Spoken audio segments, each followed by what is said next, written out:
Oh, wow. Yeah, that is a long day. When do you head out for your trip in June? The 14th. 14th of June.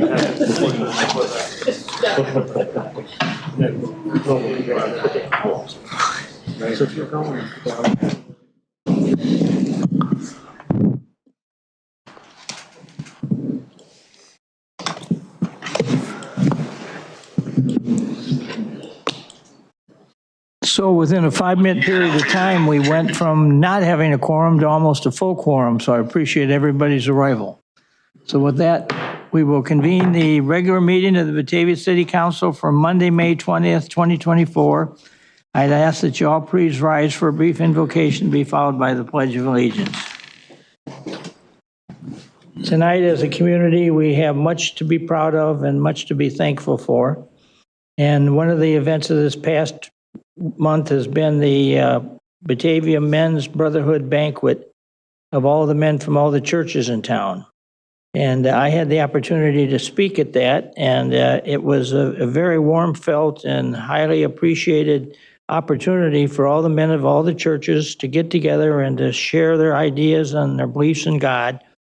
And at the end, I told them the story about how just recently we've had 2 different people into the city hall trying to get some piece of information, and they asked to talk to me. And on 2 different occasions, both of the people said they moved to Batavia because when they got here, they found God here, in their opinion. So they said they really liked the sentiment of Batavia and how as a community it's set up. So I wanted to use that as the kind of the message of tonight's prayer, from the perspective that we have much in this community to be thankful for and appreciate, and we are ever thankful for all the good people that make up our town. As always, we want to just ask for a special prayer tonight from all those from our community who are serving on foreign soil in defense of the liberties of the United States of America. And we just ask that a special blessing be placed on each one of these men and women, along with all those from our country who are serving with them, for safety and security as they go about their vital missions. Also tonight, we want to remember those who are sick or infirmed and cannot get out. And we just ask that a special blessing be showered on each and every one of these folks. As always, we ask for vision and understanding and creativity in the minds of the City Council as they go about discussing and voting on the items in tonight's agenda. And we know that in their hearts and minds, each and every one of them is here to do what they feel is in the very best interest of Batavia. And that in itself is a very strong blessing. We ask for all these blessings and understandings. Amen. Who would like to do the Pledge of Allegiance? Anybody want to volunteer? Go ahead. I pledge allegiance to the flag of the United States of America and to the republic for which it stands, one nation, under God, indivisible, with liberty and justice for all.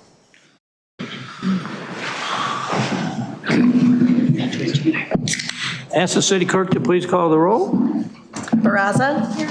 Lancy. Here. Beck. Here. Pieper. Here. Jansit. Here. Wolf. Here. Solfa. Here. Barron. Here. Lehman. Here. Ayazi. Here. Malay. Here. Ewer. Here. Cerrone. Here. Vogelsinger. Here. 14 present, none absent. Very good. Thank you all for making the effort to come and serve. Moving then to item number 4, which is a reminder that if you're going to address the City Council tonight, we ask that you please come up and use the microphone, because this is being recorded and played on BATV, and without using that microphone, you'll be kind of non-heard of speaker. Moving to item number 5, which are items to be removed, added, or changed on tonight's agenda. Does anybody in the council have anything they wish to bring up? All right. Moving then to item number 6 is presentation of tonight's consent agenda, and we have Alderman Beck prepared to present that. Alderman? I think Dan can take Dan's it. here. Oh, Dan's going to do it? Yeah. Let me switch that on me. Dan, you want to do the consent agenda? Indeed, Your Honor, the consent agenda reads as follows. To accept and place on file the Committee of the Whole minutes for February 5th, 2024, the Plan Commission minutes for January 10th, 2024, March 13th, April 3rd, April 10th, 2024. Building reports for April 2024. And 2024 post-issuance compliance report. For approvals, the May 10th, 2024 payroll in the amount of $1,027,066.21. The accounts payable check register in the amount of $1,464,603.03. City Council minutes for May 6th, 2024. Resolution 24-77-R, authorizing execution of a contract for the 2024 street resurfacing sidewalk replacement program that's Geneva Construction. Resolution 24-78-R, accepting IDOT resolution to appropriate $1,640,419 for the state MFT fund. Resolution 24-42, amendments to the official zoning map, multiple properties. This is for 501, 502 Ellen Lane, 427, 502, 503, 514 Roberts Lane, 503 through 625, and 504 through 608 on McKinley Street, 1017 through 1111, 922 through 1018 of Walnut Street, at 119 through 1125 Morton Street. Ordinance 24-39, amending the text of the zoning code section 4.216 for electric charging stations. Resolution 24-75-R, approving task order number 9 with HR Green, Inc. That's for the River and State Street retaining wall and the stair rehabilitation. Resolution 24-79-R, approving a contract with Mead Inc. To perform the 35 kV underground circuit upgrade. That's at 1801 Suncat Lane. Motion to approve a bid to sell land at the northeast corner of Main Street and Deer Path Road. Ordinance 24-44, declaring a certain property is surplus and authorizing the sale. Ordinance 24-43, approving amendments to the plan development granted by Ordinance 16-82 for 512 Blaine Street, that's displayed in front of the applicant. And finally, Resolution 24-76-R, authorizing execution of a contract with Hair Construction Inc.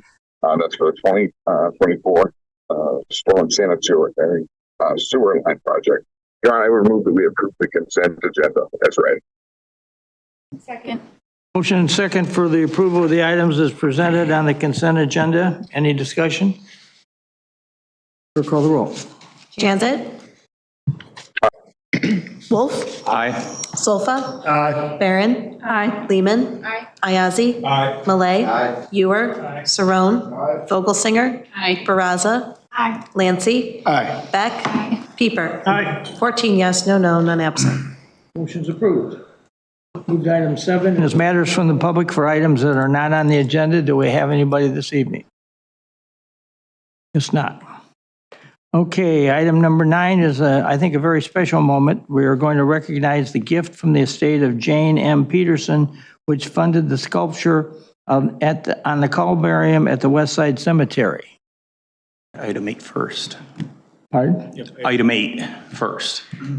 We had one more before that after the matters from the public presentation.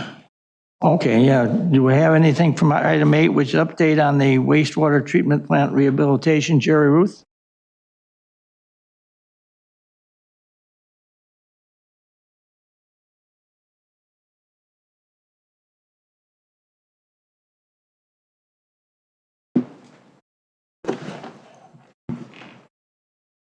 Right.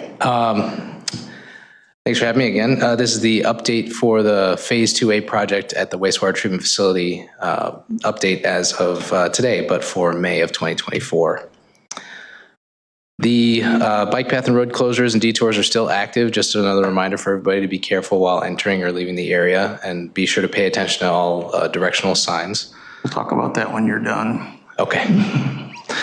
The big news on the project is the fact that we're able to demolish the excess flow clarifier, the large structure. If I zoom out here, that you see in the background of the site. That demolition is almost complete, but it was quite an undertaking. Two of the proposed structures, one for UV disinfection of process flow and the headworks, are moving forward with their concrete foundations and walls and tanks. Water main and storm sewer work is ongoing on Water Street in Pamarco. The effluent line was tied into for the proposed UV building and the new effluent flow meter, and water main and gas service work was ongoing within the treatment facility property itself. Some project photos to review. The proposed UV building first, ongoing with the structure as you see here, the concrete channel, influent and effluent boxes and foundations around that. Here's the channel itself being poured. And here's an aerial shot of that as of May 3rd. You see the building foundations around the channel in the middle. So this building has come along nicely. This is one of the ones that has a early milestone they anticipate being done by the end of the year with this building. In terms of the headworks, the footings and the slab for one of the large tanks in this building are progressing nicely.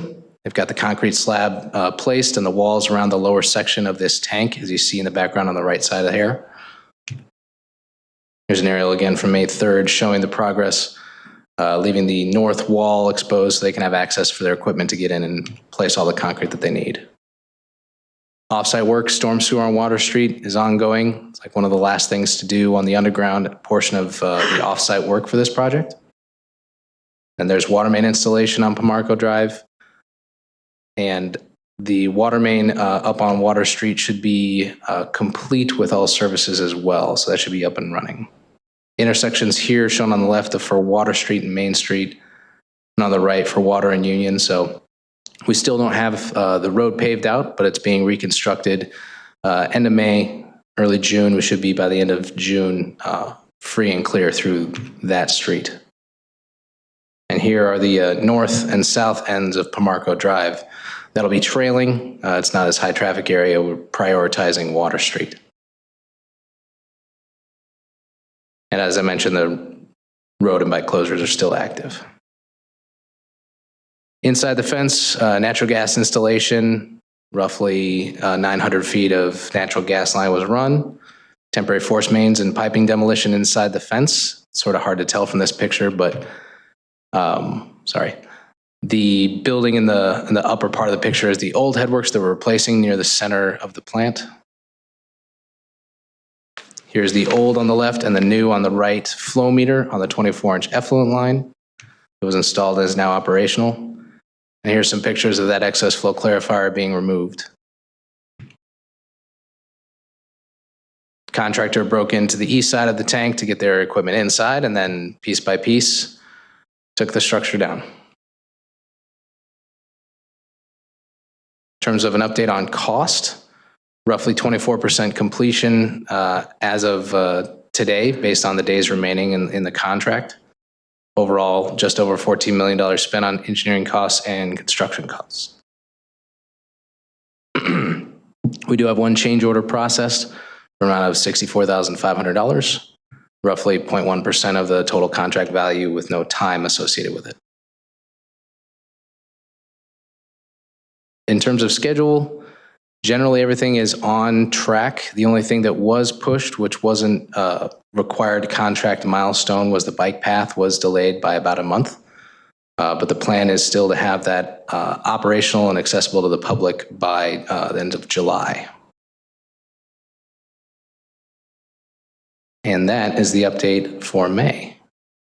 I understand there might be a question or two. Yes. You have any questions? The access or blocking access for especially bicyclists has been almost laughable down there. People just don't even respond to the signs or equipment in the road, or, you know, a dump truck backing up. I happened to be down there the last two, I think, was Saturdays, and literally witnessed people riding with burleys with kids in them, going through the construction site around a backhoe that was active, moving pieces of concrete. I don't know what we can do differently. Is there a way when you have that type of construction on that street that you can physically block off the street? I mean, I know that that's an extra minute or two that you're going to have to get drivers in and out or whatever has to happen to move those barricades. But it just seemed to me almost insanity to see somebody try to get through there in that situation. And other people, I mean, I have a friend that lives over there and she witnessed a guy that just basically threw his bike up on his shoulder like he was in an Ironman and trot through the gravel to get past so he could get through there. You know, it's a block each way to get out of the way to go out to 31 and come back. I just don't understand why people have to do that when they see it's an active construction site. So if there's anything you can try or think of to reposition barricades or whatever when it's actively being worked on to try to stop people from coming through there, we need to try to do that because I'm just afraid somebody's going to get hurt. And I've already heard stories of people that have wiped out and got hurt down there, but haven't come back at the city about anything. I would just comment that if given the choice between an active construction zone and biking on 31, I might choose the construction zone too. I'm talking about the sidewalk that goes down the side of 31, where I see the majority of people, or I see a lot of kids on bikes go through there. That's the thing that's strange to me. It's not kids on bikes going through this construction site. It's adults. Alan? Yes. Wasn't one of the concerns that was brought up was the fact that the road was blocked for emergency vehicles? We had a neighbor that was here complaining about that. Right, that they were worried about that. And I guess my concern is I just don't want to see somebody get hurt, and whatever we have to do to try to stop pedestrians and bicyclists from going in there, we can do. We can move a barricade, or they can move a barricade when they're out there actively working, and if a fire truck shows up and has to get in there. I mean, I don't think it's going to stop somebody from going through there, honestly. I mean, it's just like anything, like we put up speed signs. People are not going to obey it. It's. I just want to try there's a certain point little where bit we different, just whatever we can try to do this in this last month or two as it gets really nice out, because I'm just appalled at some of the things I've seen over there. Even the Friday night I was down at Water Street, the second Friday, there's people cutting through there, walking down the middle of the street in the gravel. The administrator would like to offer some comment. We've put signage out there. The path is closed. The road is closed. People are entering these areas at their own risk, at their own peril. We have seen bicyclists where the stairs have been taken out, scaling the broken pieces of concrete to get their bike up from Flint Street to Pomarco Drive. I think it's a situation, as Alderman Barron says, where despite the fact that the road is closed and there's ongoing construction, individuals are making their own decision about their own safety, that they're going to enter a construction zone with perhaps children in tow. The closure of that road would mean that residents and people who are trying to get to businesses and to Water Street Studios would not be able to get there by vehicle and would have to park outside of that area. Yeah, I guess my biggest concern was it was amazing to me to see somebody out there where there's a backhoe going, running, dumping chunks of concrete into a bomber truck sitting in the middle of the street. I turned around in my car and went around the block because I wasn't going to wait for them to move so that I could get through there. Yeah, I wasn't even going to attempt that. It's been shocking what people will do. You know, I think more so I want to make sure that we do everything we can to keep pedestrians and bicyclists out of there when they're actively out in the street working. And I know that's going to be for the next couple of weeks as they do the sidewalks and the gutters and, you know, all of that. So I don't know what you can do different. If there's anything you can do different that you think is going to stop people, try it. That's all I'm asking for. Appreciate it. I'll bring it up again on Wednesday. Okay. And just to echo some of the statements earlier, public access to the homes and emergency access has to be maintained while maintaining a closed construction site with a moving site. So anything that you do in the right of way like this, obviously you guys have seen this for over the years. There's and an I've had inherent good contacts risk. with the few residents that I know that live on that street, that they've been very appreciative of being able to walk out in front of their house, talk to whoever's there in control that day and say, okay, I need an hour to get in and out or whatever. And they work with them. I mean, the crew's been really good to work with people down there. Well, that's good to hear. And it's, as much as we try to broadcast here and on the city website and with the signage that's out there, oftentimes, unfortunately, what happens is people get in their zone and they have headphones on. They're not paying attention to flashing lights or noise or signs, and they have their route that they're going on, and that's the route they're going to go.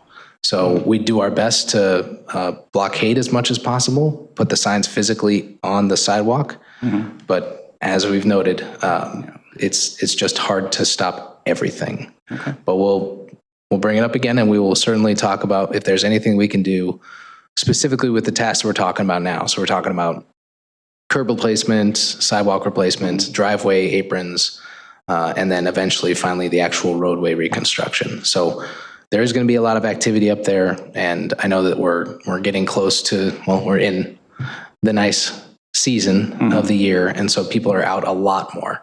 It's a lot more obvious now than it was in January. So the contractor is well aware of it, and they are pushing to get done as soon as possible. They're not required to. The task that they're doing right now on this road isn't really the critical path, but they are doing it because we've told them, you shall. Thank you. I just want to add to this conversation. I've had the opportunity in the last few weeks to appear before several senior citizen groups in Batavia. And on 2 occasions, I've had members of those groups tell me, well, I used to live down there by that sewer plant 30 or 40 years ago, and it smelled and it looked bad and it was not a nice neighbor. And now I drive by there and I'm totally impressed by how it looks. I don't smell anything, and it was a wise investment of Batavia to build that and do that the way they've done it. So, and then to kind of top it off, I've had the city of Naperville, several of the aldermen ask if they haven't come yet, but they want to come over and take a tour of this Batavia facility because they've heard so many nice things said about what we can and cannot do down there. So one of these days I'm going to be calling Jerry saying I'm bringing the Naperville folks over to see this because they seem to have a very strong interest in it. So we're doing something right, and I appreciate the comments that we've had here tonight because they're all well taken and well directed.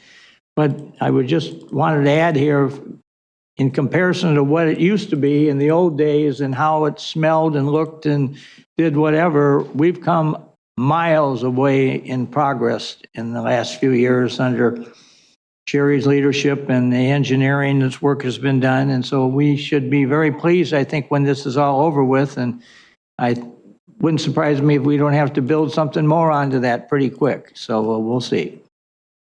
Thank you, Mr. Mayor. I have one more question. Sure. On the schedule update, it said you were hoping in July to reopen a bike path. Is that Water Street we're talking about? Partially, yes. So what is this bike path? So the way that the bike path used to meander around the wastewater treatment plant, it used to be common path of travel with Pamarco Drive, where Pamarco and Union intersect. So north from there, it would be common path of travel for like 400 feet or so, and then would branch off into its own path that would hug the property limits of the treatment plant. The property limits expanded. The bike path was realigned so that now instead of common path of travel, the bike path will cross Pamarco Drive, have its own dedicated route from there all the way up onto Water Street, where it will join the currently shared path of travel from there north. So we're still looking at still getting into downtown Batavia, not a direct route. Yes. Okay. And I just want to make a statement and kind of just bouncing off of what Alan said. So starting this weekend, the quarry opens and you will see a lot of children out. And typically, because one of my children is one of these kids, they go from the quarry. They used to take the bike path down to come downtown to go to Walgreens and McDonald's and then go back to the quarry. So you're going to have a lot of kids trying to find their way downtown. So I just like to let your project managers know that. And for all of us to be pushing out that word to our children that they need to be going up to 31. But that's the reality that Batavia is facing. It is. And the detour is going up the hill that a lot of the kids are probably not going to want to do, frankly. The adults don't want to do it. So They are very well aware of the date for the quarry. We've been coordinating with the Park District to make sure that they have access throughout construction, and they've been hammering on that date, so we know that it's coming up quick. Yeah, it's about 6 days away. Yep. Thank Any you. other comments from the council? Well, thanks, Sherry, for coming down and bringing us up to date. Not a problem. Okay, now my mistake, we'll go to 8, which is or 9, excuse me, the gift of the estate of Jane M. Peterson, which funded the sculpture on a columbarium at the West Side Cemetery. Who's got any information that, Laura, are you going to do this?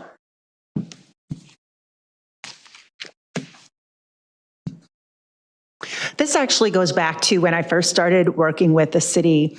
In 2016, the city of Batavia received a $25,000 donation from Jane's estate, and it was to be used for improvements to the West Side Cemetery. And that's all the information that we had. And so at that time, Bill Kellum was looking at the future for our West Side Cemetery and determined that cremation was becoming much more popular than internment. And so he made a plan to purchase a columbarium. And that columbarium has been installed. It has been extremely popular. Many people have asked for placement in that columbarium. And then, as you know, last year, we conducted a contest for artists to submit sculptures to put on top of that columbarium. And we decided that something that would probably be very meaningful to Jane and to her family was to utilize the funds that she provided us for that beautiful piece of artwork that now tops the columbarium. It's beautiful flames that make the columbarium look like a candle, really. It's just beautiful how it all turned out.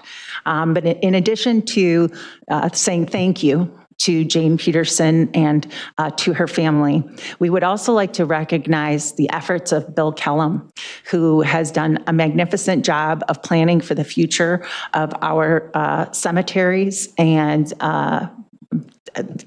supervises the crew that make them so lovely for loved ones to come and remember their relatives who have passed. So I want to recognize Bill Kellum for his efforts in all of this as well.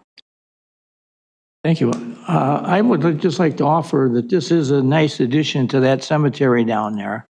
I happen to have friendships with several people who are in the cemetery business, and they're all telling me that the way we go in the future is cremation, that there's fewer and fewer people having put themselves in a coffin and get buried in the cemetery, that they may get cremated and then have themselves buried in the cemetery, or they may take their ashes someplace else.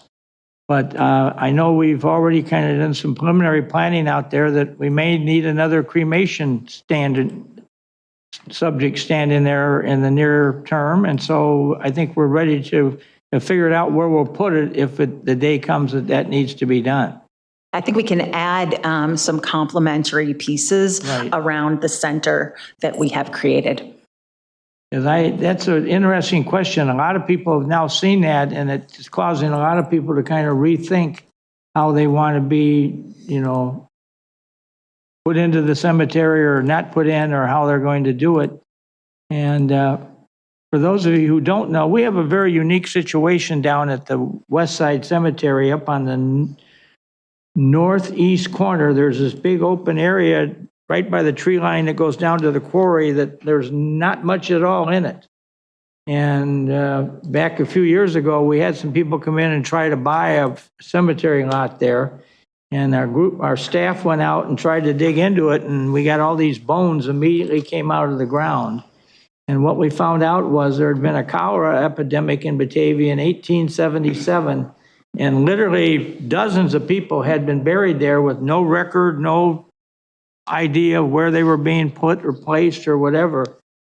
So we then ended up having a plaque made that sits right in the middle of that big open area, and it says what's going on there, why it is the way it is, and that We will never be putting any more people here because there's already a whole bunch of people there that we really don't know who they all are.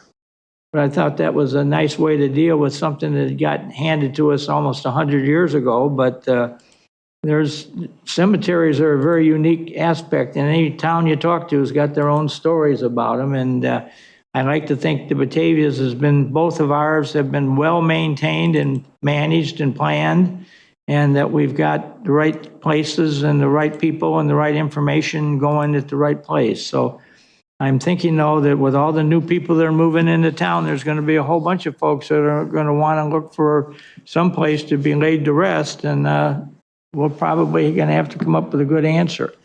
So thank you for that, and we want to go on record as publicly expressing our appreciation and thanks to the estate of Jane M. Peterson for funding the sculpture at the columbarium on the West Side Cemetery. So I'll make that public statement and just officially thank her for on behalf of the City Council. Thank you, Your Honor. Thank you. All right, we move to item 10, which is a proclamation for Motorcycle Awareness Month. And who's got that? Alderman Beck. Your Honor, a proclamation. Whereas motorcycle riding is a popular form of recreation and transportation for thousands of people across the state and nation.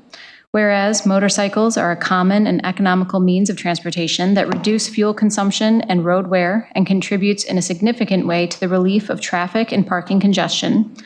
And whereas the National Highway Traffic Safety Administration and the Motorcycle Safety Foundation have named May as Motorcycle Safety Awareness Month. And whereas states and motorcycle associations across the country will be conducting a variety of activities to promote the importance of motorist awareness and safety, sharing the road with motorcycles, and remind riders to make themselves more visible to others. And whereas the City of Batavia wishes to promote the safety campaign of the National Highway Traffic Safety Administration in their effort to ensure the safety and well-being of all. And whereas all highway users should unite in the safe sharing of roadways throughout the City of Batavia, King County, and Illinois, and with all others on the roadway.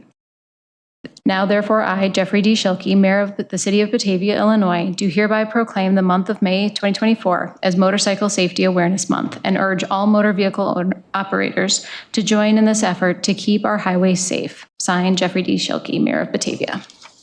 Your Honor, I would move we approve the proclamation as read. You made a motion for Second. Yes.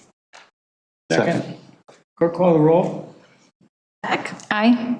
Heber, Aye. Chanzit, Aye. Wolf, Aye. Solfa. Aye. Barron. Lehman. Ayazi. Aye. Malay. Ewer. Saron. Vogelsinger. Baraza. Lancy. 14 yes, no, none absent. Motion's approved. So we are honored tonight. I'm sorry, I don't know your names. Kathy and Ken Crowell. And they- Husband and wife. and they've come representing the Motorcycle Safety Awareness Month. Yes. And so we're honored to give you this, and we got you your own copy. And I want to present this to you. And Thank you. thank you for all you do to keep motorcycle riding safe and enjoyable for people. And Thank on you. behalf of the city, we appreciate your good efforts. It appears to me, at least, that there's more and more bicycles and motorcycles on the road than ever before. And there's nothing wrong with that, but it's just a lot of people running around. So we got to make everybody aware of the need to ride safely and keep themselves on the street and not in somebody's backyard and running around. So you want to make any comments? We're thankful that you recognized us, and we work very hard all year to bring awareness. We go into the schools and teach the driver's ed classes about motorcycle awareness and safety. So a lot of our group, ABATE, is education. And so we do a really good job with trying to bring awareness to everybody. So we appreciate you recognizing us tonight, and means a lot to us. Well, thank you for coming down. Okay, Thank thank you. Yes. Sure.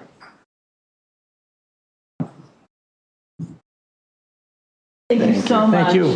Thank you very much.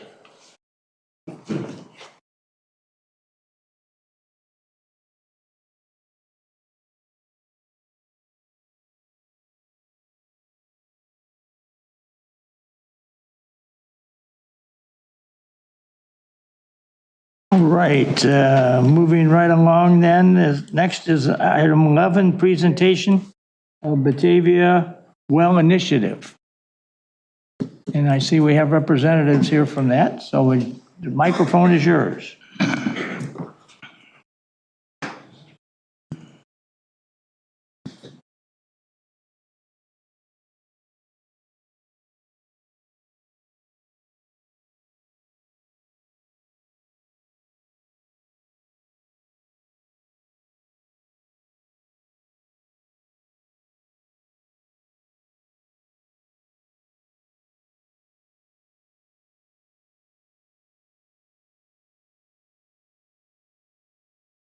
Hi, my name is Amberlyn Vaughn, and this is Sarah Greenhagen, and we are here for the Well Batavia Initiative, and we wanted to promote some awareness, excuse me, on our festival that's coming up on June 8th from 8 to 11:30, right here in City Hall and then right outside. Has anybody ever come to the festival? Do you know what it is? Okay, yay. So we have some knowledge here. So what we are is a wellness advocacy team dedicated to the promotion of healthy behaviors through partnerships and policies. It is our goal to make health resources and knowledge accessible to all.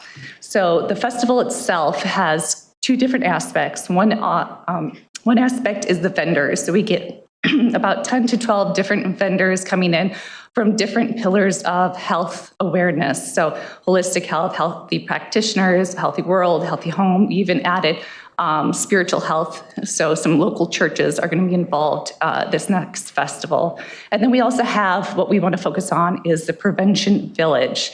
So that actually takes place in here. We con some NIU students into helping us to look at different key information and key vitals from all different participants, including cardiovascular health screens, balance screens, frailty screens. And this year, which is super exciting, we also have speech therapists coming in to do pediatric screens for like speech and audiology.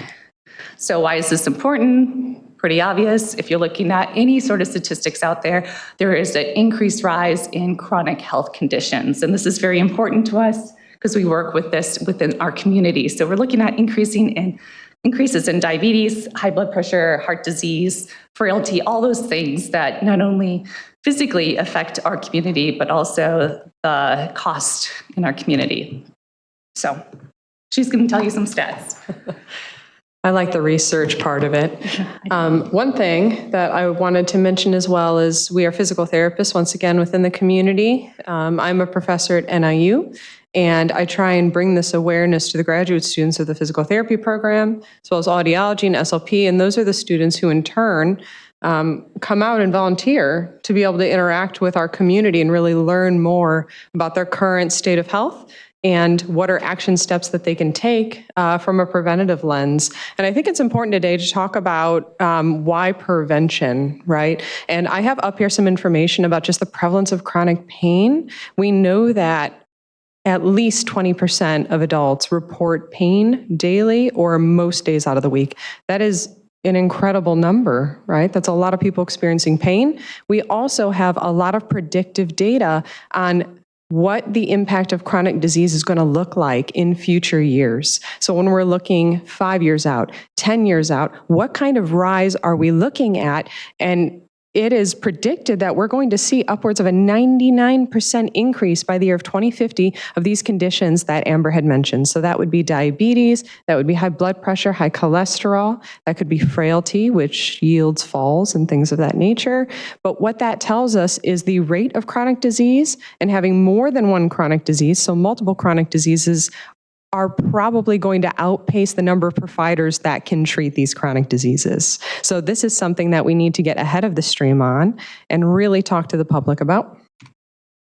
So what can we do about these things? Well, there are health behavior determinants that we can change, modifiable risk factors that we can talk to the community about, but also engage with them, bless you, on a personal level when they're coming in through the prevention village. Oftentimes, if you go to a health fair, it can be a bit of a passive event. So you're walking past vendors, you're maybe grabbing something off a table like a pen or a bag.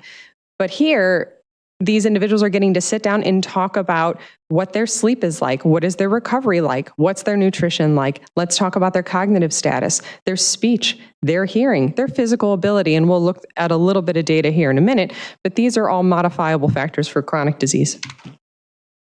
I think it's also important to mention the dimensions of wellness, and that health is really just known as the absence of disease. What we're looking for is wellness. So we're looking for kind of that stewardship of a fulfilling life, not just the absence of disease, but what is the harmony and balance of all these different dimensions that you can see off to the screen.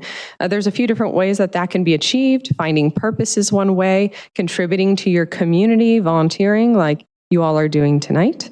Understanding how your social, natural, and built environments affect your health and well-being. Those are all important steps. And then, what are initiatives above us doing about this? Well, the King County Health Department has put forth some plans. There's a community health improvement plan, a transit, bike, and pedestrian plan, and a green infrastructure plan to promote this motto here of healthy people, healthy living, and healthy communities.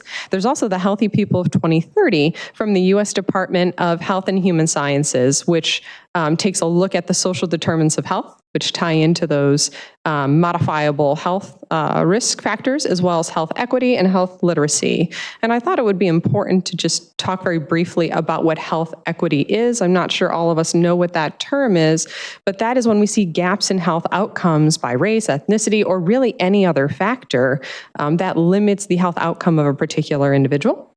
And then health literacy is the ability to find, understand, and use information that is going to allow an individual to make the best decision for themselves. So as practitioners, we're going to have a particular idea of what we think the best decision for you is, but really, how well can you find information that's going to be meaningful for you, and then make decisions that are going to be the best for what you're looking for out of your life.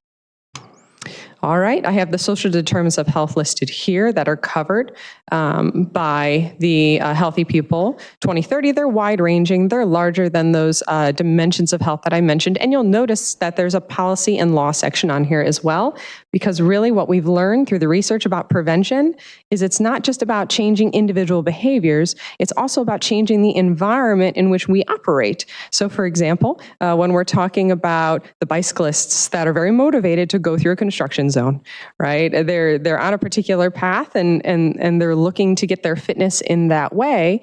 What's a way that we can change the built environment to make that safer for them, or to have an alternate route, or something that still promotes them being that active and that interested in biking, but in a healthier fashion? Okay, so when we're talking about the spectrum of prevention, our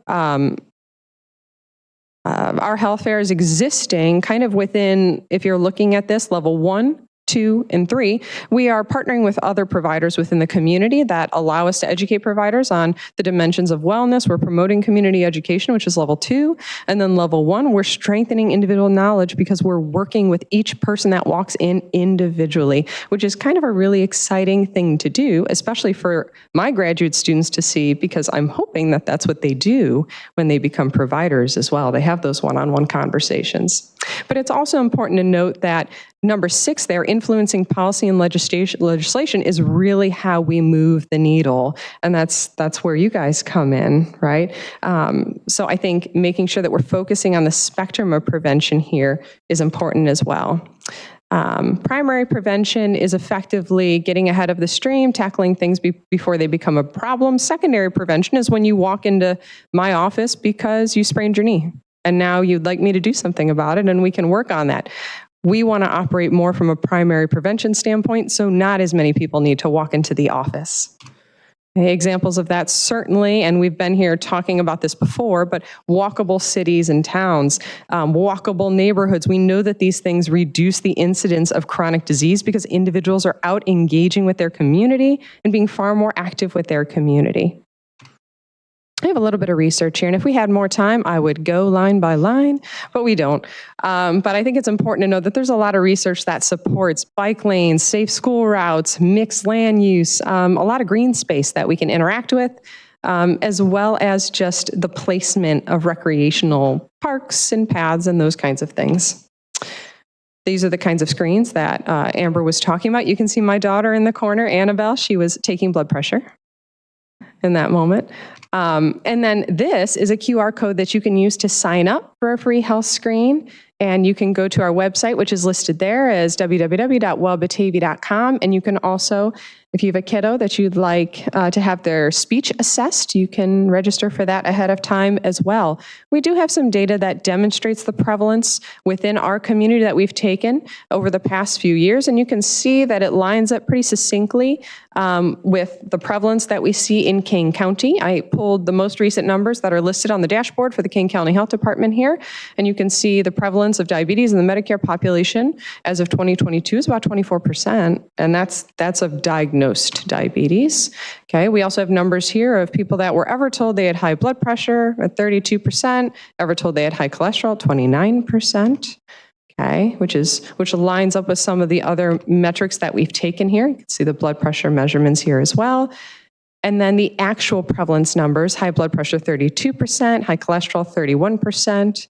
The reason why we focus on those is because we tend to collect them like trading cards. So once we have a condition that's in that metabolic sphere, like high blood pressure, high cholesterol, it increases our risk for heart disease and diabetes and these other things. So they don't often occur in a silo. So getting ahead of these things can be really important.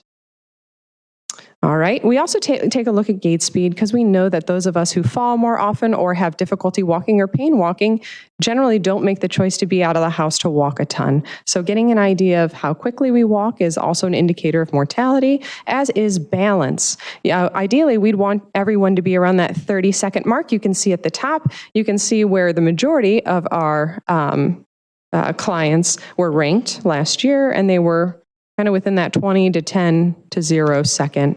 Okay. We also tracked the number of minutes of moderate physical activity a week. It's recommended that we get at least 150, as well as vigorous activity. It's recommended at least 75. Okay, so you can see those metrics. So that's the data that we take every year, and we're looking to take this year as well. I think our primary call to you all is that you become a larger megaphone for us, and you help us promote it. Maybe you sign up if you're interested, but also feel free to leverage us as consultants for grants. We're definitely interested in chasing down some grants to tackle some of these issues within Batavia. And we have handouts if anybody wants them. Maybe you could leave them by the door when you leave so that anybody that's in the audience or from the council could pick one up. Because I think there are people that are very interested in what you're discussing here tonight. Alderman Vogelsinger. Real quick, thank you for doing this. I listened to a podcast today with a doctor. He talked about how in America we think of healthcare as sick care, and we really need to shift that model to more of a wellness, holistic approach. And this definitely checks a lot of those boxes. So thank you for working so hard to bring this to our community. Thank you. I think that's really why I like to define health versus wellness, because I think we're all looking for wellness, but health is typically what we get when we're thinking about healthcare, just checking off the absence of disease. Yeah. I'd like to thank you for putting yourself in the public place here and explaining what it is you can do and how you're doing it. And I think there's a lot of people that in Batavia are really going to catch this message and be very interested in talking to you as time goes forward. Thank you. Okay.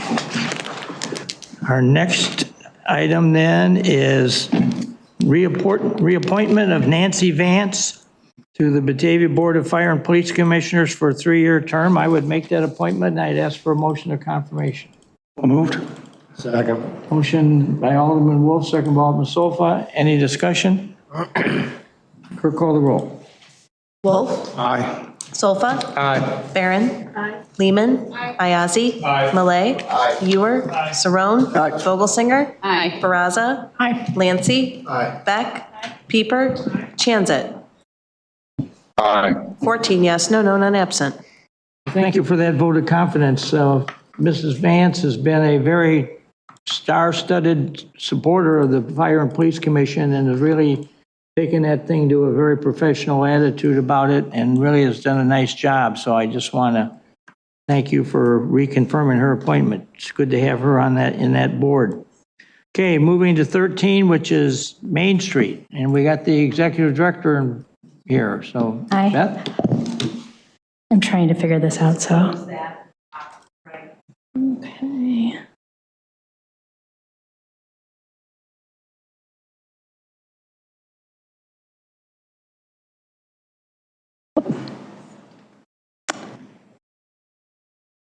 All right.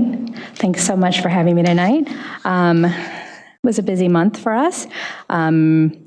At the beginning, in mid-April, on April 18th and 19th, we had Main Street America and Illinois Main Street come out for a transformation strategy visit. Before that, we had sent out a survey that Main Street America created, and their goal is to get about 200. Our community had 482, so it was a really nice sampling of the community. And the words that you see on the screen are the things that people wrote in, the most prevalent words for what people love about downtown Batavia. And I just thought that would be nice to share with you guys because it's kind of how we feel about the community. So it's nice to see that the community feels the same. And then part of this, we just received our report from National, and we will be reviewing the recommendations that they made at our June meeting, and we'll go from there. And then Kristen and I presented at the Main Street America conference in Birmingham on how to create a successful incubator space. We had about 200 people in attendance at our session, and the conference, our presentation focused on the marketing and promotion efforts that we do for the boardwalk shops, as well as the education and training, and most importantly, having a plan and ideas for how to stay relevant. It was a really nice experience, and people around the country are just so envious of the boardwalk shops, so it's such a nice experience. You get to charge consulting fees, right? Well, we could, the amount of emails we get about it. The boardwalk shops opened this last month on the 10th. It was a really successful weekend, the opening weekend.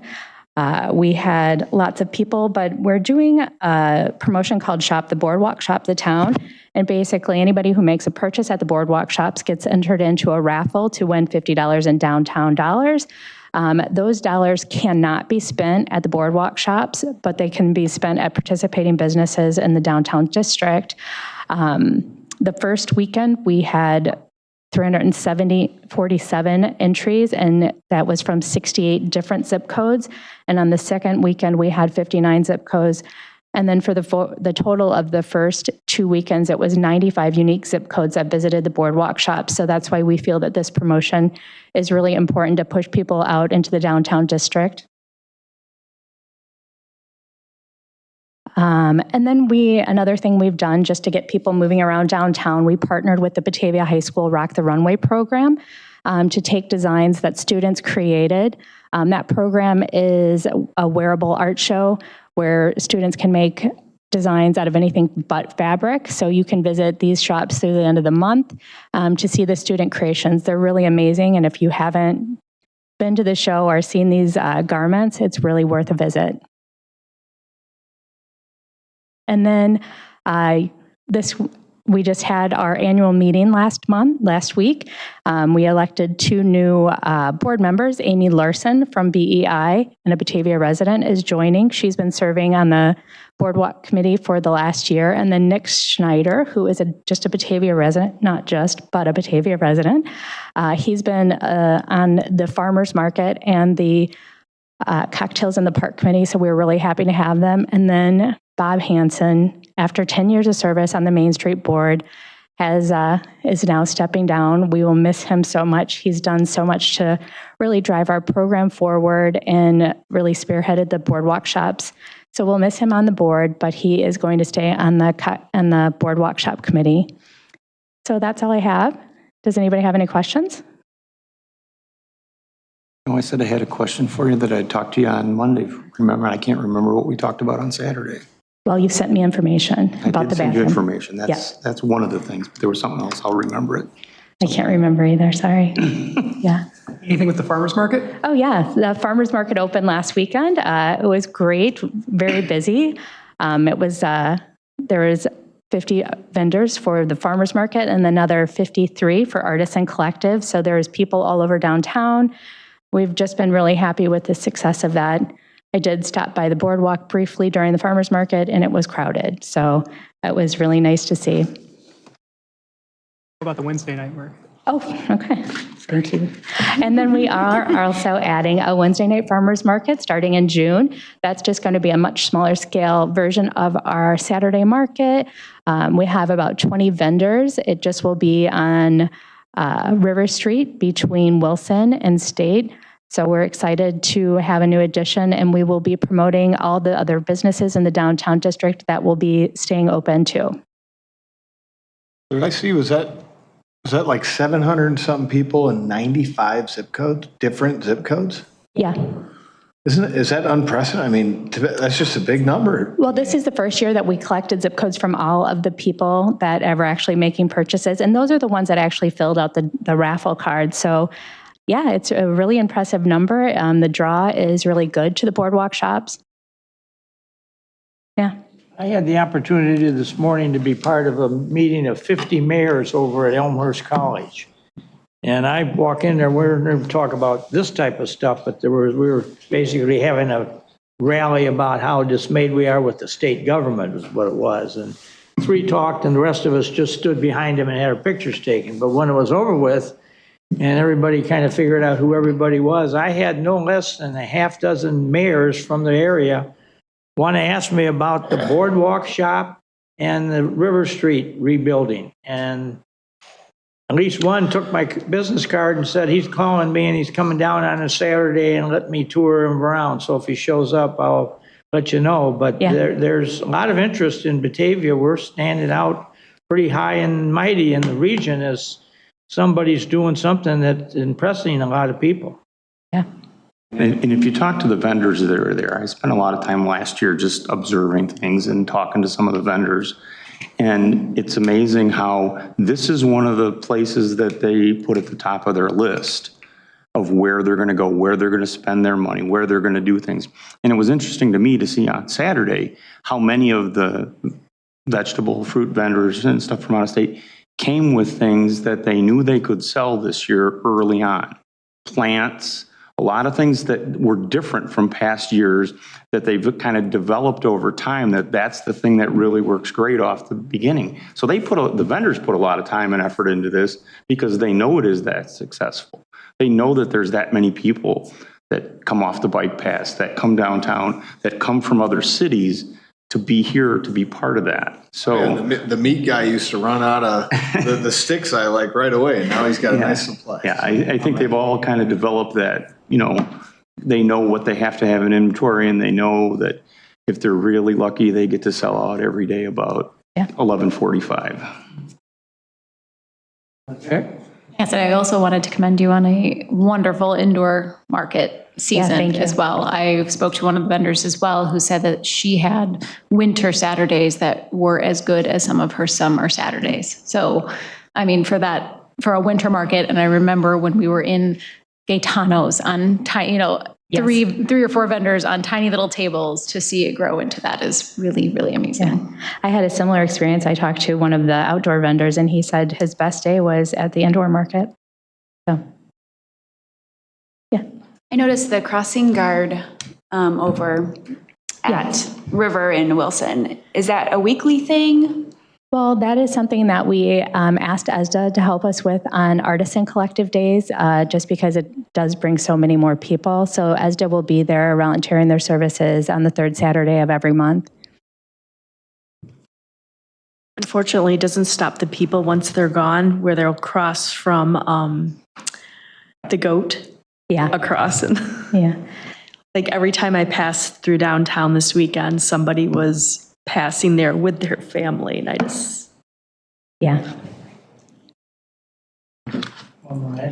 Yeah, I just want to go on record. I know I've said it in the past, but I'm a firm believer that not only Main Street but the farmers market. A lot of the stuff you guys are doing is boardwalk shops. I mean, it's, in my opinion, the heartbeat of this town and what's really kind of transforming it and making us more well known outside of the Tri-Cities and our little town. So I think it's definitely something we should look at investing in and just pouring everything we can into it because I think it's amazing. I think it's doing fantastic. I give you guys all the credit in the world, doing a great job, so keep it up. Yeah, thank you. I did forget to mention one other thing now that you mentioned regional draw. We did get a grant from Illinois Main Street for marketing, and our marketing promotion actually kicked off this last week. So you might hear some spots on Batavia, on the river, and digital audio extension. So that's just something new. We're really trying to expand the reach just beyond Batavia to bring people in from other towns, and it seems like it's working so far. Anybody else? All right, thank you. You have anything else to present? No. Okay. Well, thank you for coming down and keeping us in the loop here. All right, thank you. All right, moving then to item 14, which is approval motion to waive formal bidding for resolution 2024-074-R. Who's got this one? I've got this. This is, coming on the heels of this is a resolution for a contract with TransGuard for a substation wildlife fence to keep the critters out of our substations. But because there's only one vendor, we need to have a motion to waive formal bidding before we can address the resolution itself. So I would make a motion, we approve motion to waive formal bidding for resolution 2024-074-R. Second. Motion by Alderman Cerrone, second by Alderman Malay. Any discussion? Okay, this is the motion to waive formal bidding on resolution 2024-074-R. Clerk, call the roll. Cerrone. Aye. Vogelsinger. Aye. Baraza. Lancy. Beck. Aye. Pieper. Janset. Aye. Wolf. Aye. Solfa. Aye. Barron. Aye. Lehman. Aye. Ayazi. Aye. Malay. Aye. Ewer. 14 yes, no, none absent. Motion's approved. Okay, moving then to 15, which is resolution 2024-074-R, approving a contract with TransGuard Solutions for substation wildlife fence installation. Who's got this one? Strong? We just approved the waiving of formal bidding for some animals are causing lockouts at two of our substations, so we're putting up this fencing system to try to keep them out. If it wasn't for the waiving of formal bidding, this probably would have been on consent agenda, but does anybody have any questions, comments? And with that, I would make a motion, we approve resolution 2024-74R, approving contract with TransGuard Solutions for substation wildlife fence installation. Second.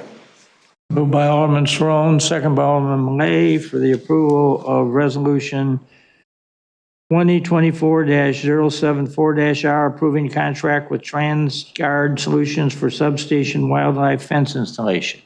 Any discussion? Clerk, call the roll. Cerrone. Aye. Vogelsinger. Aye. Baraza. Lancy. Beck. Aye. Pieper. Janset. Aye. Wolf. Aye. Solfa. Aye. Barron. Aye. Lehman. Ayazi. Malay. Ewer. 14 yes, no, none absent. Motion's approved. Okay, moving then to item 16, which is amendment to the official zoning map to modify a planned development overlay district granted by ordinance 19-15 and modified by ordinance 21-45. Who's got this one? I do, Your Honor. Alderman. This was discussed at the last cow. This is for, I believe, the last lot out at the old Avenue Chevy property, right off McKee Street. And this is for the Earth Mover Credit Union that's going in there. And this is just for the planned development overlay on that. There are another ordinance for the actual conditional use permit for the property. So this is the official zoning map amendment. A motion? Sure, I'll make that as a motion that we approve ordinance 2024-40. Motion by Wolf, second by Sofa for the approval of ordinance 2024-040, official zoning map modification, a planned development overlay district granted by ordinance 19-15 and modified by ordinance 21-45. Any discussion? I would just note, I've reviewed this plan. This is quite a nice facility that they're going to build out there. Yeah, I was going to mention that in the second one, but that is definitely one of the things I think is a benefit is the extra layer of landscaping between the houses that are to the east of that, and just to finish out that neighborhood there and get everything, built out, and that I think will be much improvement there around that. Any other discussion? Clerk, call the roll. Wolf. Aye. Solfa. Aye. Barron. Lehman. Ayazi. Malay. Ewer. Saron. Vogelsinger. Aye. Baraza. Lancy. Aye. Beck. No. Pieper. No. Jansit.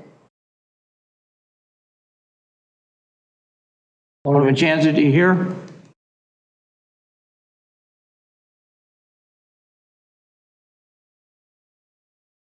Aye. Thank you. 11 yes, 3 no, none absent. Motion is approved. All right, moving then to 17, which is ordinance 2024-041, granting a conditional use permit for a bank and other financial institutions for drive-through facilities. Discuss, this is for the Earth Mover Credit Union, and I'll make the motion that we approve ordinance 2024-41, granting a conditional use permit for a bank and other financial institution with a drive-through facility. Second. Motion by Alderman Wolf, second by Alderman Sofa for the approval of ordinance 2024-041. Any discussion on that one? Clerk, call the roll. Wolf. Aye. Solfa. Aye. Barron. Lehman. Ayazi. Malay. Aye. Ewer. No. Saron. Aye. Vogelsinger. Aye. Baraza. Lancy. Beck. No. Pieper. No. Jansit. Aye. 11 yes, 3 no, none absent. Motion's approved. Finally, ordinance 18, or item 18, ordinance 2024-045, authorizing exercise of an option to purchase real property and execution of a purchase and sale agreement for 910 through 916 First Street. Who's got this? Got that, Your Honor. This is kind of a real exciting one on the agenda tonight because this is something we've been talking about for quite a while, finding a place for the food pantry. And I think this building just almost seems like it was built for that, with the dock, the location, the accessibility, the parking that's there, the fact that it's right next to another property that the city already owns. I think it just lends itself to be a great place for that to move into. And for the other, organizations that we may have room for to move in there, I think this will be a great upgrade for that. Everybody that doesn't know that's watching this, the food pantry building that was down by the wastewater treatment plant was demolished. They had to move out of it. We needed the extra space for the waste treatment plant, and they're currently in a temporary home. But I think this is going to be a really good permanent home for that. I agree with everything you want to say, but I would like to add that we are able to pay for this with a $3 million grant from Congressman Underwood when she was still with us in this district. I certainly am going to miss her with her generous, supportive attitude that she had. But this certainly is something that a lot of Batavians who need the food and the clothing services are going to really, I think, appreciate that, to have that as part of the deal. And I think that even though she's no longer our representative, I think she's still a voice that we can talk to and that will help us. So, from that standpoint, yes, I think that's a great thing that she did while she was there. And I think we just have to keep realizing that we have to keep whatever contact we can get with those in Washington so that we can get grants like that and get money like that we can bring back here to do things like this. We're working on that. I know. It's a constant job that we have to do. So with that said, I'll make the motion that we approve ordinance 2024-45, authorizing exercise of an option to purchase real property and execution of a purchase and sale agreement for 910 to 916 First Street. And this does need a 3/4 vote. Moved by Alderman Wolf, second by Alderman Lehman. Mayor, may I just interject one more comment? I just wanted to publicly state that the owners of this building are leaving all of the existing racking in the warehouse, as well as all the pieces of office furniture that the food pantry identified would be useful for them in the future. And so that's such an incredible value and will allow us to utilize the balance of the grant funds for other needs that the food pantry has. I certainly would like to encourage the members of the council to support this. We need a 3/5 vote, but this really is a spark of brightness for Batavia, not only today, but in the future. So I'd like to see us hold on to this one. Alderman Chanzit has his hand up. Who did? Alderman Chanzit. Go ahead. Thank you. As someone who's recently purchased a lot of infrastructure for a warehouse, I would tell you that that is such a generous gift with the pallet racking and whatnot. And I would say thank you to the owners for doing so. I have no idea how helpful it is for the organization. So thank you. Okay, we have a motion and second for ordinance 2024-045 to be voted on. Clerk, call the roll. Wolf? Aye. Solfa? Aye. Barron? Lehman? Ayazi? Malay? Ewer? Saron? Vogelsinger? Baraza? Lancy? Beck? Pieper? Chanzit? 14 yes, no, none absent. Thank you very much. That was a very nice vote to have at the end of the meeting. Okay, moving to 19, the administrator's report. Thank you, Your Honor. So first, I'd like to say that I just sent out a message to the business owners and property owners and residents along North River Street, just to let them know about, what the road closures for special events are going to look like. Now that we've changed that road to be just one way, we're sort of in the driver's seat about when it can be closed. And that gives us the flexibility to not have it closed for periods of time when there aren't events there. Last year, the road was pretty much closed from Tuesday through Monday morning, and that was a frustration for folks who needed access to that area, whether it be for their customers or because they were residents trying to get to the alleys and things like that. So this year, we're going to put barricades out, and those organizations that have received special event permits can just move the barricades in place during the time of the event. And then they'll put them back at the end of the event. As far as alcohol service goes, within the confines of the event, alcohol service is allowed and can move within the closed barriers of the street, so long as the container is marked from which vendor that was sold from. This, we hope, will curb some of what we saw last year of people bringing their own alcohol to events. That is strictly not allowed. And so if people are having events where they're saying, bring your own chairs because there aren't enough out there on the street, or even a table to set drinks on, that's all okay. But it is not allowed to bring a cooler with outside beverages in there. The reason why we have these events and the road closures is to support our adjacent businesses. And so we want any beverages to be purchased from there. And does anybody have any questions about the North River Street closure before I move on? I read through that today, and I noticed that there are 4 other. I think there the sandwich A-frame signs. Yes. So that they make sure that they get those out facing the correct ways, that says no outside alcohol and no alcohol beyond this point. Right. Which I think is a good step forward. I mean, that's something that we learned last year. So we're, getting out ahead of that before this year. The one thing that I've forgotten, it was one of the things I want to talk about. There were comments that I noticed on Saturday down there that there was no place to sit, there was no tables. I don't know if we've thought about a plan for any of the tables that we have to go back out to sections on River Street for the markets Wednesday night, Saturday, or do we have not enough room there to leave those out all week? That was the situation, that we don't have enough room to leave those set out all week, but it is a flexible thing. So if we find an area where it seems like something like that would be appropriate, let us know. And Scott Haynes is always willing to meet people out there to discuss if And maybe that's something additional that we things need are to have a needed. meeting with Main Street out there to figure out, is there a place we could put 4 tables out there?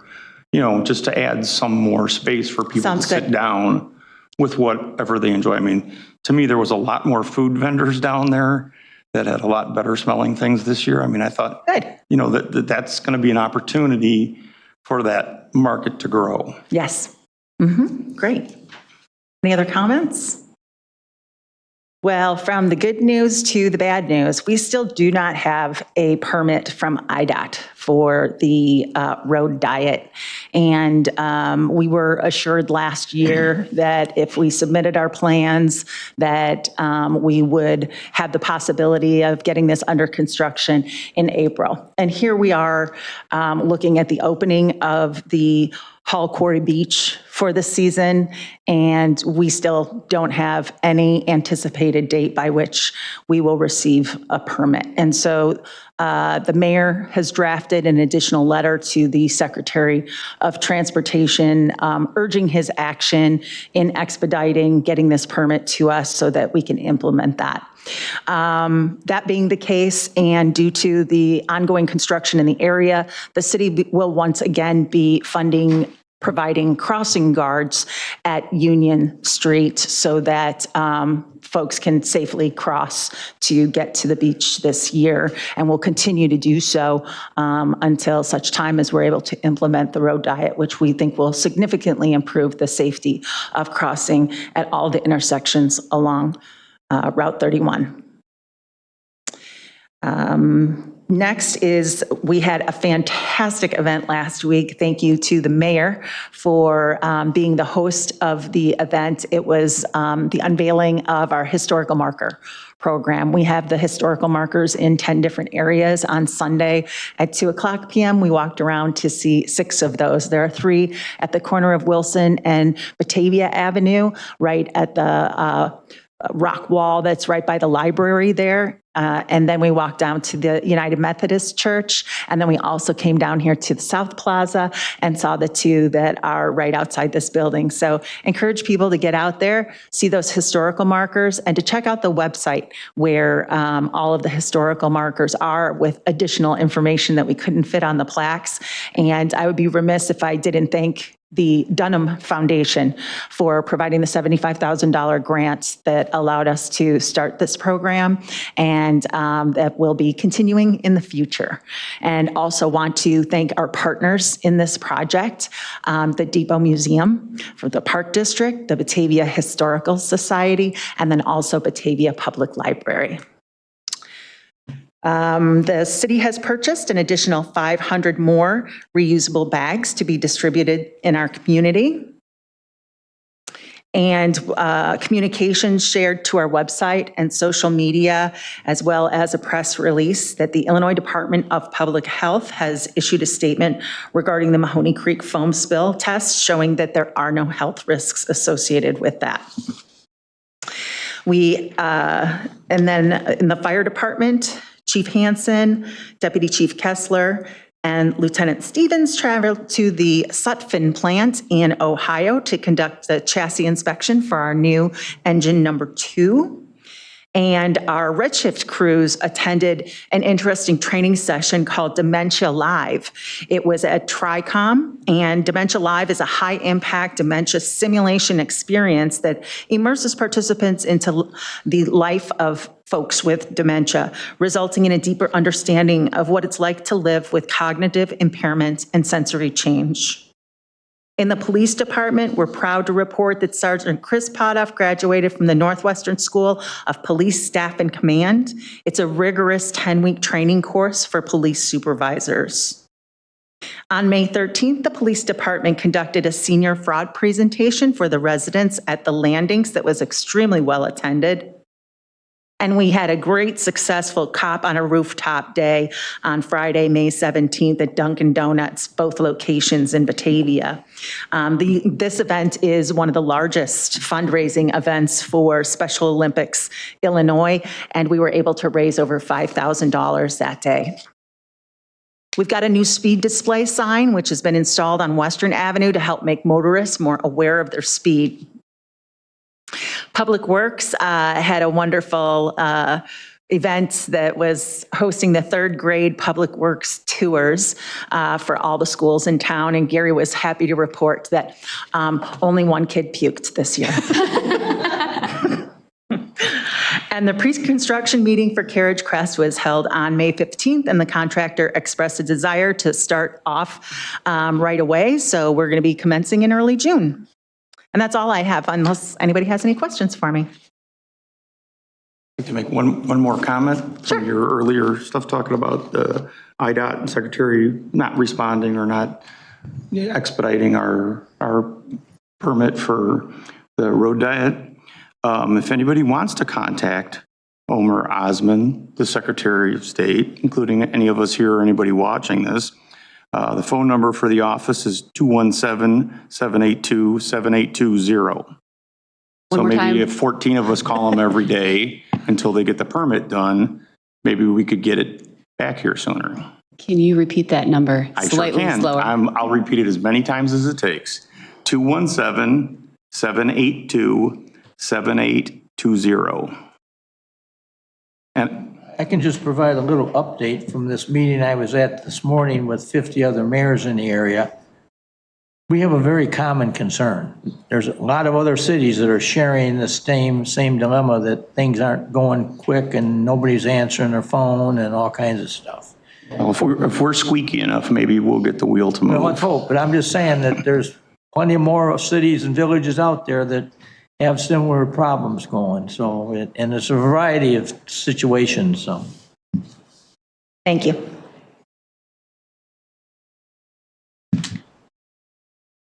We have other business from the council? As you know, we're going to adjourn this and go to a committee meeting when we get done here. Alderman Vogelsinger. I have another, I don't know if I should mention it now or at the next meeting. It was just Bike to School Day for all schools in Batavia. And I wanted to ask again about the possibility of getting a sidewalk on Deer Path north of Main Street, because it is very dangerous there, where the children, when they are on their bikes, really one day a year if they live north of Main Street, have to traverse on the road a blind curve, oncoming traffic, cars going very quickly. I know there is a lot of reasons why that has not come to fruition yet, but I know also that that medical resort is going in, and I think there's just a portion that we would have to complete because they're adding a sidewalk on part of it. So I'd like to request again that we make sure kids that live north of Main Street can bike safely to Grace McLean. I think Scott has something to add to that. Yeah, the Ignite project, that is the senior care center that's being built. They're working on demolishing the building right now. They will be building a segment at least along the east side of Deer Path up to their north property. And there will be a gap then beyond that, but that they will build that section. Can we fill the gap in?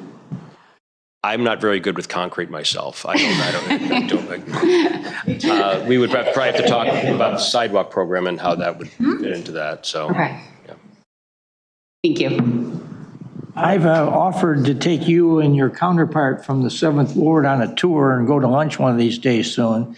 And I'd like to do that because I can give you some insights about some things that have occurred or are occurring out there around that intersection that you need to know about. So we'll do that soon, okay? All right, anybody else have anything from the council?